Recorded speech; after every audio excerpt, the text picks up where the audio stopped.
Have you ever looked in the mirror and thought, I don't even know who I am anymore? Maybe life changed, your job, your relationship, your goals, and suddenly the version of you that used to make sense or doesn't.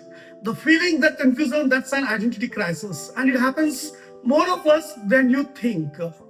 That's the truth. And identity crisis isn't a breakdown, it's an awakening. It's your mind saying, hey, the person you have been pretending to be isn't who you really are. See, for most of our lives, we build our lives identity based on what other people expect from us. It may be our parents, our culture, our social media feed. We become what we think will make us loved and respected. But the problem is, the more we chase approval, the further we drift from our own identity.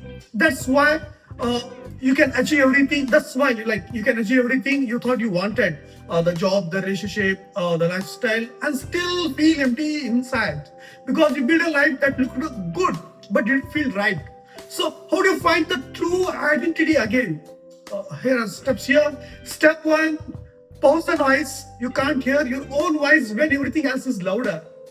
Take time away from the comparison, social media, opinions, pressure, and just listen. Ask yourself what actually matters to you, me, not to them, to me only. Step two: reflect on the moments you felt most alive, not when you were successful, but when you were yourself. That moments hold clues to your true real identity. And step three, very important: be patient with the process. You're not lost, you're becoming. Identity isn't something you find overnight. Okay, it's something you build layer by layer through honesty and courage.